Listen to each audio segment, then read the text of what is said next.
مقامات مقدسہ،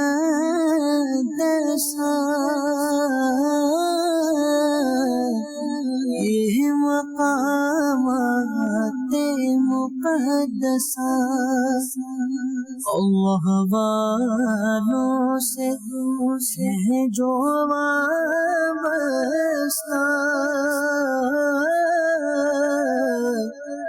ہے مقامات مقدسہ، مقامات مقدسہ۔ رسالت جو عرش پر جلوہ گر ہوئے تھے، نرانے طرب کے سامان عرب کے مہمان کے لیے تھے۔ اس سے بڑھ کر اور کیا سعادت ہوگی کہ جس شہر مقدس سے میرے آقا معراج کو روانہ ہوئے، یہی وہ مکہ پاک ہے، یہی ام ہانی رضی اللہ تعالی عنہا کا گھر تھا جہاں میرے آقا آج ہی کی رات آرام فرما رہے تھے۔ سب آرا سب حور و ملک اور غلمان خلد سجاتے ہیں۔ نبی پاک علیہ السلام فرماتے ہیں معراج کی رات میرا داخلہ جنت میں ہوا، میں نے دیکھا کہ اس کے سنگ ریزے یہ موتیوں کے ہیں اور اس کی مٹی مشک کی ہے۔ اللہ عز و جل نے اپنے نیک بندوں کے لیے ایسے ایسے انعامات تیار کر رکھے ہیں جنہیں کسی آنکھ نے نہ دیکھا، نہ کسی کان نے سنا، نہ کسی انسان کے دل میں اس کا خیال گزرا، امیجنیشن بھی نہیں ہو سکتا۔ مرحبا مرحبا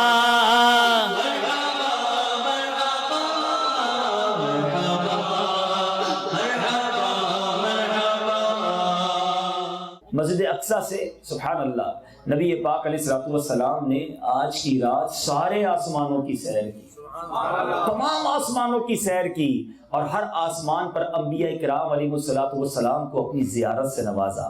پیارے آقا علیہ السلام کی تشریف آوری پر نبیوں نے مبارک بادیاں پیش کی۔ اب میرے آقا ساتوں آسمانوں سے بھی اوپر سدرۃ المنتہا پہنچے، آپ اس مقام تک پہنچے جس سے آگے بڑھنے کی کسی کو مجال نہیں، یہاں تک کہ اس مقام پر جبریل امین نے بھی پیارے آقا سے معذرت کر لی کہ حضور اس سے آگے اب میں بھی نہیں جا سکتا، مگر خاص مہمان وہاں سے بھی آگے جاتے ہیں۔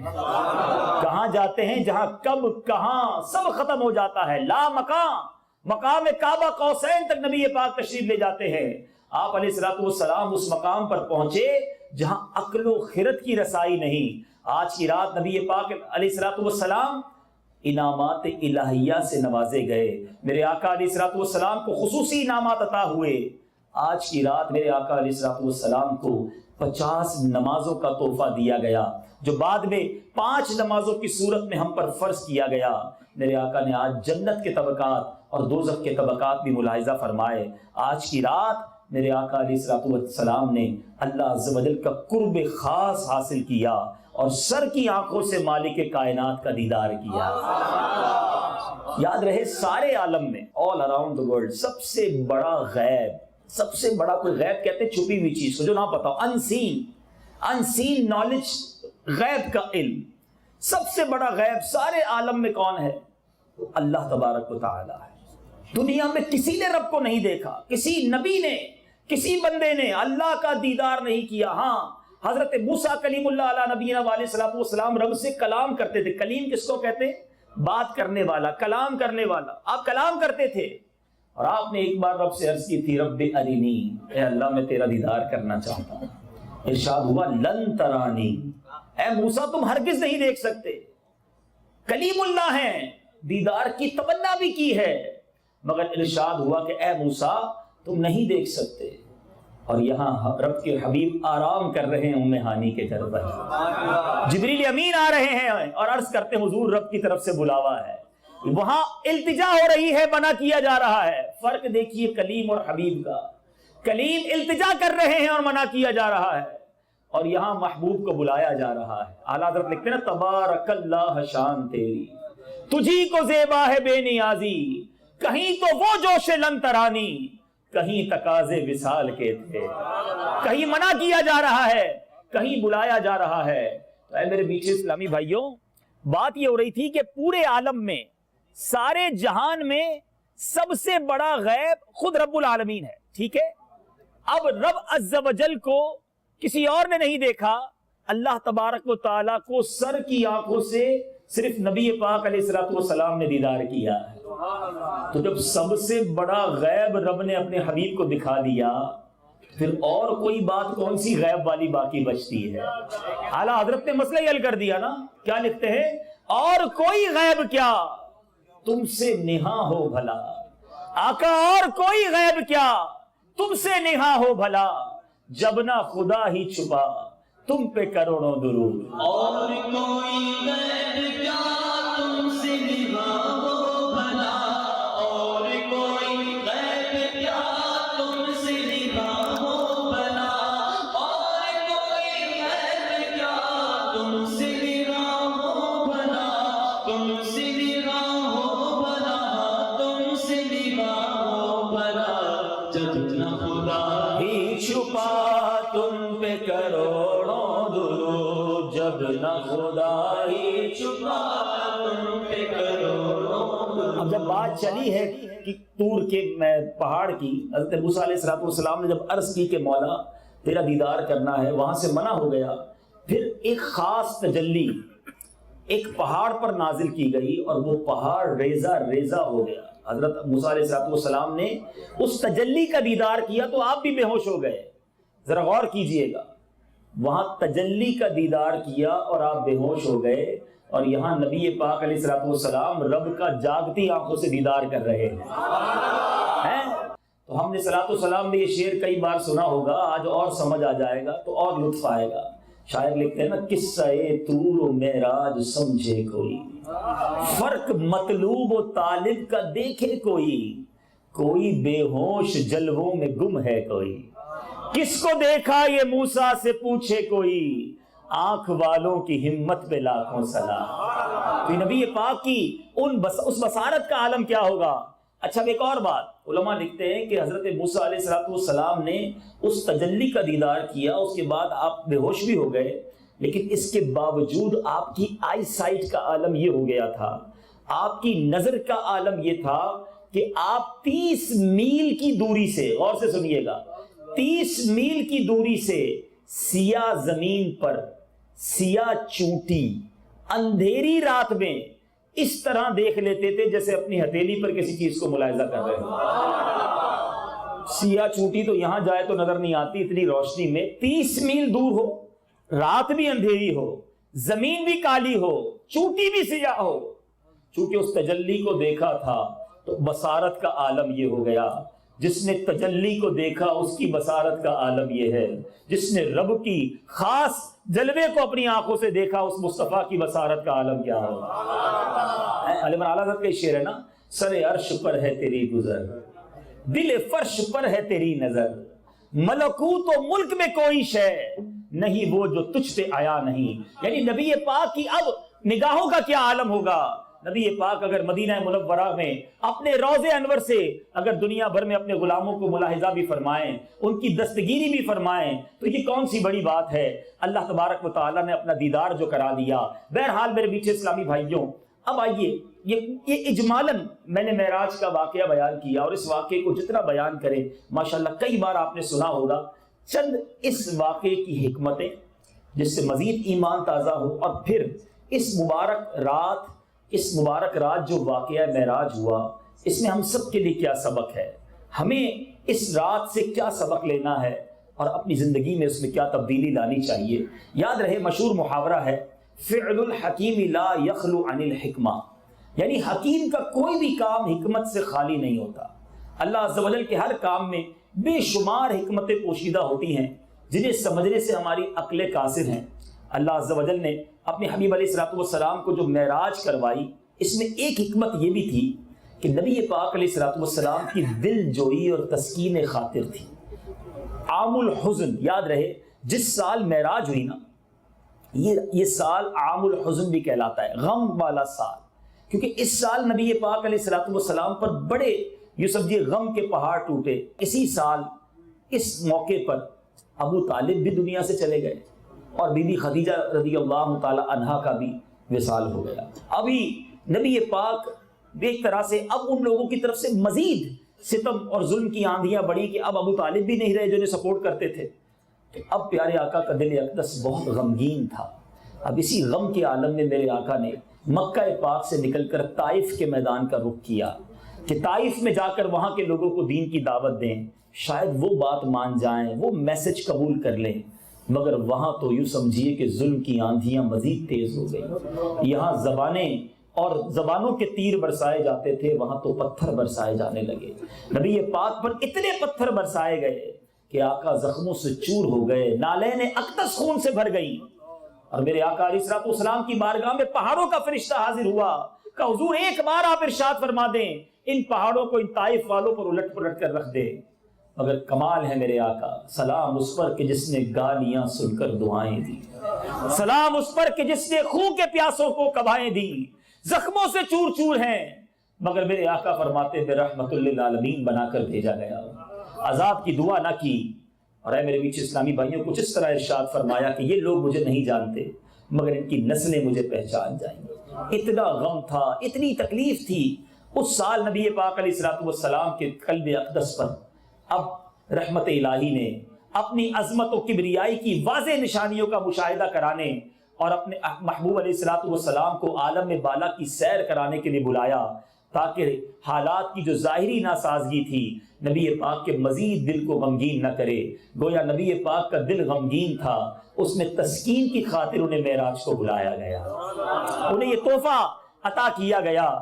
سبحان اللہ، اعلیٰ حضرت لکھتے ہیں نا، زہے عزت و اعتلائے محمد کہ ہے عرش حق زیر پائے محمد، مکاں عرش ان کا فلک فرش ان کا، ملک خادمان سرائے محمد۔ خدا کی رضا چاہتے ہیں دو عالم، خدا چاہتا ہے رضائے محمد۔ خدا کی رضا چاہتے ہیں دو عالم، خدا کی رضا چاہتے ہیں دو عالم، خدا چاہتا ہے رضائے محمد، خدا چاہتا ہے رضائے محمد۔ اچھا، اب سرکار دو عالم صلی اللہ تعالی علیہ وسلم کی جو معراج میں سفر ہوا، یہ کتنی دیر میں ہوا؟ یہ بڑی خوبصورت بات ہے اور اس میں کچھ کنفیوژن کو بھی کلیئر کرتے ہیں کہ نبی پاک علیہ الصلوۃ والسلام نے جو سفر کیا، آج ہم دنیا میں کہیں بھی جائیں، کتنا بھی تیز ترین سفر کریں، یقیناً بہت ترقی ہو گئی ہے۔ پہلے اونٹوں پر گھوڑوں پر سفر ہوتا تھا، پھر گاڑیاں آئیں، پھر جہاز آ گئے، اب جہاز بھی بڑے تیز رفتار آ گئے، اور ترقی کر رہی ہے سائنس۔ لیکن میرے آقا کی جو معراج کے سفر کی رفتار ہے، وہ جتنی بار سنیں عقلیں حیران ہو جاتی ہیں۔ آپ کسی بستر پر آرام کریں اور کھڑے ہو جائیں تو چند سیکنڈز تک وہ بستر گرم رہتا ہے۔ اگر کوئی دروازہ کھول کر جائے، پہلے زمانے میں کنڈی ہوتی تھی، بلکہ جو پرانے اہل مکہ ہیں انہوں نے مسجد الحرام میں جس جگہ پر ام ہانی رضی اللہ تعالیٰ عنہ کا گھر ہوا کرتا تھا، اس کنڈی کا دیدار کیا ہوگا کہ عاشقان رسول نے پلر کے اوپر وہ کنڈی بھی لگا کر رکھی تھی۔ الحمدللہ میں نے بھی اس کا دیدار کیا۔ پھر کنڈی ہلتی ہے تھوڑی دیر تک، بستر تھوڑی چند سیکنڈز تک گرم رہتا ہے، اور اگر کوئی وضو کرے اور اس کا پانی بہے تو وہ چند سیکنڈز کے لیے ہی بہتا ہے۔ اللہ اکبر! نبی پاک کا سفر کتنا تھا! میرے آقا یہاں سے مسجد کعبہ شریف سے بیت المقدس تشریف لے گئے۔ اس زمانے میں یہ 1 مہینے کا سفر تھا، 1 مہینے جانے کا لگتا تھا اونٹ پر یا گھوڑوں پر۔ اس کے بعد بیت المقدس سے پہلے آسمان، کتابوں میں لکھا کہ زمین سے پہلے آسمان کا جو راستہ ہے وہ 500 سال کی مسافت ہے۔ 500 ایئرز لگتے ہیں اوپر جانے میں، اگر کوئی جا سکے۔ پہلے سے دوسرے آسمان 500 سال، دوسرے سے تیسرے آسمان 500 سال، کیلکولیٹ کرتے جائیں، پھر سدرۃ المنتہا، پھر لامکان، کل ہزاروں سال کا سفر تھا۔ یہ کوئی چھوٹا سفر نہیں تھا۔ مگر میرے آقا جب یہ سفر کر کر واپس آئے تو کنڈی ہل رہی تھی، بستر گرم تھا، پانی بہہ رہا تھا۔ یعنی نبی پاک اتنے ہزاروں سال کا سفر کر کے آ گئے، مگر زمانے نے کوئی وقت آگے بڑھا ہی نہیں تھا، 1-2 سیکنڈ بھی آگے نہیں ہوا تھا۔ میرے میٹھے اسلامی بھائیوں، یہ تو بڑی چونکا دینے والی بات ہے کہ یہ کیسے ممکن ہے؟ رب کی قدرت سے تو سب ممکن ہے، لیکن عشق کا جواب تو یہ ہے کہ اگر کسی کے ہاتھ میں گھڑی ہو، گھڑی ٹک ٹک کرتی ہے نا، اس کا سیل نکال لے تو گھڑی رک جاتی ہے۔ نبی پاک جان عالم ہے، میرے آقا اس دنیا سے رب کی بارگاہ میں چلے گئے، لا مکہ تشریف لے گئے، زمانہ رک گیا تھا کیونکہ جان چلی گئی تھی، آقا واپس تشریف لائے، پھر زمانے نے دوبارہ چلنا شروع کر دیا۔ اعلیٰ حضرت لکھتے ہیں نا، وہ جو نہ تھے تو کچھ نہ تھا، وہ جو نہ ہو تو کچھ نہ ہو، جان ہے وہ جہان کی، جان ہے تو جہان ہے۔ سبحان اللہ، نبی پاک تشریف لائے تو یہ وقت آگے بڑھا۔ اب آئیے، اتنی رفتار، اتنی سپیڈ، پلک جھپکتے میں اتنا بڑا سفر۔ اب میں اس بات کو قرآنی آیت کے ذریعے، اور لاجیکلی تو آپ نے سمجھ لیا، اب قرآنی آیت کے ذریعے سمجھنے کی کوشش کریں کہ قرآن پاک میں ایک واقعہ موجود ہے۔ حضرت سلیمان علیہ نبینا علیہ السلام کا ایک امتی، آپ نے حضرت سلیمان علیہ السلام نے اعلان کیا تھا کہ تخت بلقیس، وہ چاہتے تھے کہ ملکہ بلقیس کا جو تخت ہے وہ میری بارگاہ میں لایا جائے، ملک سبا سے بہت دور تھا، وہ ملک الگ تھا۔ اب اس تخت کی سائز کیا تھا؟ 80 گز لمبا اور 40 گز چوڑا، ہیروں اور جواہرات سے آراستہ وہ تخت تھا، اور ملک شام میں ان کو چاہیے تھا، آپ ملک شام میں تشریف فرماتے، یمن سے لانا تھا، کتنا بڑا راستہ ہے۔ تو ایک جن جو تھا اس محفل میں موجود تھا، اس نے کہا کہ آپ کی محفل برخاست ہونے سے پہلے لے آؤں گا۔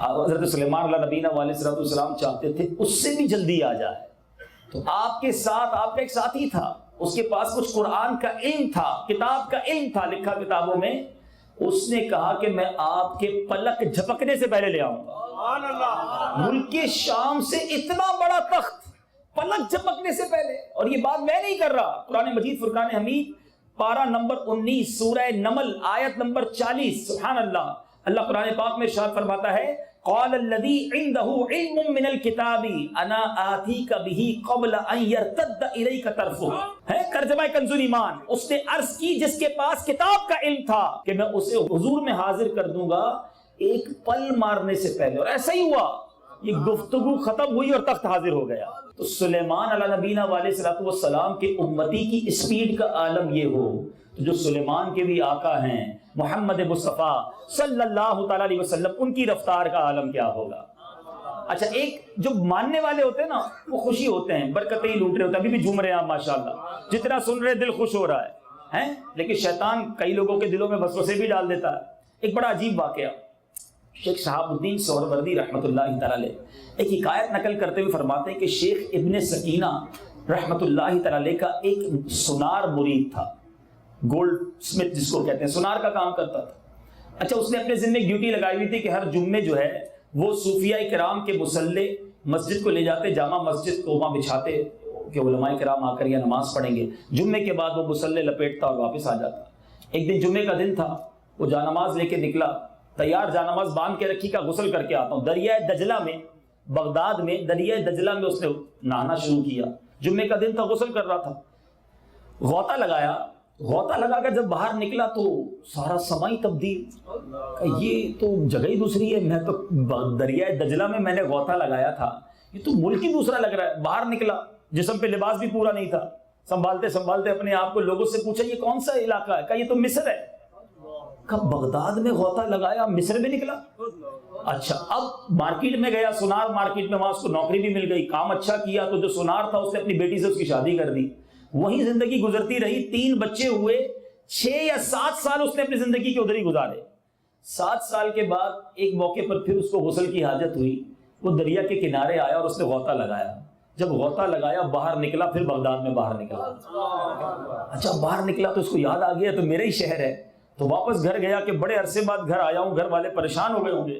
گھر پہنچا تو گھر والوں نے کہا جلدی کرو، جمعے کا وقت قریب ہے، جا کے مصلے نہیں بچھانے ہیں۔ یہ بندہ حیران کہ یہ تو وہی دن وہی لمحے، ابھی تو غسل کے لیے گیا، جہاں نماز اٹھائی، حیران پریشان گیا تو واقعی جمعے کا دن وہی جہاں نمازیں تیار، ایک دوسرے ملک میں 7 سال گزار چکا ہے۔ اب واپس آیا، اس نے جہاں نمازیں بچھائیں، اور جب جہاں نمازیں بچھائیں، لوگوں نے نماز پڑھی، واپس پیر صاحب کے پاس آیا کہ حضور عجیب واقعہ ہو گیا ہے، کہ کیا ہوا؟ کہ ایسا ہوا کہ غسل کرتے کرتے کہیں اور پہنچا، زندگی کے 7 سال ادھر گزارے، شادی بھی کی، بچے بھی ہوئے، مگر واپس آیا تو یہاں تو سب کچھ ویسا ہی، وہی لمحہ ہے۔ پیر صاحب تو پیر صاحب ہوتے ہیں نا، اللہ والے دلوں کے حالات جانتے ہیں نا۔ کہتے یہ بتاؤ تمہارے دل میں کوئی وسوسہ تو نہیں آیا تھا؟ کہتا ہے ہاں مجھے یقین نہیں آتا تھا، میں سوچتا رہتا تھا کہ نبی پاک شب معراج اتنا لمبا سفر کر کے اتنی تھوڑی دیر میں کیسے واپس آ گئے؟ کہ اللہ نے تیری سمجھ کے لیے یہی انتظام فرما دیا۔ تو بہرحال رب کی قدرت سے سب ممکن ہے، ہر بات میری عقل میں آپ کی عقل میں آ جائے یہ ضروری نہیں ہے۔ ہمیں اگر اللہ اور اس کے رسول کے احکام پتہ چلیں، احادیث کے ذریعے کوئی بات پتہ چلے اور ہماری عقل میں نہ آئے تو ہر بات میں لاجک تلاش نہیں کی جاتی۔ یاد رکھیے یہ شب معراج گزرنے کے بعد صبح معراج بھی کچھ لوگوں نے لاجک تلاش کرنے کی کوشش کی تھی، کچھ لوگوں نے معاذ اللہ آرگیومنٹ کرنے کی کوشش کی تھی۔ ہوا کچھ یوں کہ نبی پاک علیہ الصلوۃ والسلام نے صبح معراج جب یہ لوگوں کو بتایا تو زمانے میں مکہ پاک میں کہ میں رات کے تھوڑے حصے میں مسجد اقصیٰ کی بھی سیر کر کے آیا، آسمانوں کی بھی سیر کر کے آئے ہیں، تو ابو جہل اور اس کے ساتھیوں نے تو بڑا شور و غوغا مچا دیا اور بڑا معاذ اللہ تمسخر اور مذاق اڑانا شروع کر دیا کہ رات کے تھوڑے حصے میں آپ کیسے ہو کر آ گئے۔ بلکہ یہاں تک ہوا کہ لوگوں نے اعتراض کے طور پر، کہ انہیں یہ معلوم تھا کہ سرکار دو عالم صلی اللہ تعالیٰ علیہ وسلم زندگی میں کبھی بیت المقدس نہیں گئے، پیارے آقا ویسے ظاہری طور پر نہیں گئے تھے، تو انہوں نے ایسے لوگوں کو بلایا جنہوں نے بیت المقدس کو دیکھا ہوا تھا، انہوں نے سوال شروع کر دیے کہ بتائیں، مثال دے رہا ہوں کہ اس کا رنگ کیسا ہے، دیواریں کیسی ہیں، محرابیں کیسی ہیں۔ اب یہ سوال بڑا ان لاجیکل ہے۔ مثال کے طور پر ہم سب یہاں آئے ہیں، ایک جو بھی کمرے میں ہم بیٹھے ہیں، ہمیں کوئی کہے یار آپ فلاں جگہ پر گئے تھے اجتماع میں، ہم کہیں ہاں گئے تھے، کوئی بتاؤ کتنے پنکھے لگے ہوئے تھے، کتنے ایئر کنڈیشن لگے تھے، کتنے بلب لگے ہوئے تھے، وہ کتنے تکیے لگے ہوئے تھے، کیا یاد ہو گیا ہمیں؟ حالانکہ ہم سب آئے ہیں، لیکن ہم یہاں اجتماع کے لیے آئے ہیں، ہم یہ چیزیں گننے نہیں آئے۔ نبی پاک علیہ الصلوۃ والسلام بیت المقدس تشریف لے گئے، لیکن ایچ اینڈ ایوری تھنگ، ہر چیز مستحضر ہو، ہر بات یاد ہو، یہ ضروری نہیں۔ اب سرکار دو عالم صلی اللہ تعالیٰ علیہ وسلم سے کراس کوسچننگ شروع کر دی۔ ان بدبختوں نے پیارے آقا کا گویا امتحان لینا شروع کر دیا کہ بتائیے رنگ کیسا تھا، دیواریں کیسی تھی، محراب کیسی تھی۔ جبریل امین بیت المقدس ہی کو سامنے لے کر پیارے آقا کے آ گئے، نبی پاک دیکھتے جاتے، فرماتے پوچھو کیا پوچھتے ہو، وہ پوچھتے جاتے، میرے آقا بیت المقدس کو دیکھتے جواب دیتے جاتے۔ لیکن جنہوں نے نہیں ماننا تھا وہ اس کے بعد بھی نہیں مانے، جو لاجکس تلاش کرتے ہیں نا، کوسچنز کریٹ کرتے ہیں، ان کے دلوں میں خدشے ہی رہتے ہیں۔ اور ماننے والے کون ہوتے ہیں؟ کفار مکہ گئے سیدنا ابوبکر صدیق کے گھر پر، اچھا ان کو ابھی تک نبی پاک کی زبانی نہیں پتا چلا تھا، پیارے آقا نے انہیں نہیں بتایا تھا کہ میں رات معراج ہوئی ہے۔ کہا اے ابوبکر جانتے ہو تمہارے نبی کیا کہتے ہیں، بڑی محبت کرتے ہیں نا ان سے۔ کہا کیا فرماتے ہیں؟ کہا وہ فرماتے ہیں کہ رات کے تھوڑے حصے میں مکے سے بیت المقدس اور پھر آسمانوں کی سیر کر کے آئے ہیں۔ کہا میرے آقا واقعی ایسا کہتے ہیں؟ ہو سکتا ہے جو دروازے پر گیا ہو اس نے سوچا ہو کہ کچھ تذبذب والا معاملہ ہو گیا۔ کہا ہاں ہاں یہی کہتے ہیں۔ کہا میرے آقا فرماتے ہیں تو سچ فرماتے ہیں، نبی پاک فرماتے ہیں تو سچ فرماتے ہیں۔ تو یہ معراج کی رات جب بھی آتی ہے نا، سارے عالم میں دو قسم کے لوگ بڑے واضح ہو جاتے ہیں۔ کچھ جیسے ہی معراج کی رات آتی ہے ان کے چہروں کے چہرے دمک جاتے ہیں، خوشی سے جھوم اٹھتے ہیں، وہ خوش ہوتے ہیں کہ نبی پاک کو رب نے اتنا بڑا تحفہ عطا کیا۔ اور جو لاجکس اور اس پہ پھنسے رہتے ہیں وہ اپنے دل پر غور کر لیں۔ پنجابی والے بڑی پیاری بات کہتے ہیں، اسی منن والے ہیں سوچن والے نہیں ہیں۔ نبی پاک کی شان بیان ہو رہی ہے، غلام کا تو کام ہی جھومنا ہے، غلام کا کام تو خوشیاں منانا ہے کہ اللہ نے ہمارے پیارے آقا علیہ الصلوۃ والسلام کو اس قدر بڑا تحفہ عطا کیا۔ اور سبحان اللہ جبریل امین بھی ایک جگہ جا کر رک جاتے ہیں، وہ جگہ کون سی ہے؟ سدرۃ المنتہا۔ سدرۃ المنتہا کی بات ہوئی ہے تو بڑا مزہ آتا ہے ایک بات کرنے میں، سب وہ بھی دوبارہ سن لیں انشاءاللہ۔ یہ مکے میں جبریل امین کئی بار آئے۔ یہ مجھے ایک بار میں مفتی قاسم صاحب کے ساتھ مدینہ منورہ حاضر تھا، بڑوں کی باتیں بڑی ہوتی ہیں، انہوں نے بڑی پیاری بات ایک بار کی، روضہ رسول کے قریب تھے، کہتے ہیں ذرا سوچو تو صحیح، یہ وہی مقامات ہیں جہاں جبریل امین آیت قرآنی لے کر آیا کرتے ہیں، قرآن کے نزول کے مقامات ہیں، بندہ یہ باتوں کو یاد کیا کرے۔ یہ مقامات مقدسہ، یہ مقامات مقدسہ اللہ والوں سے ہے جو وابستہ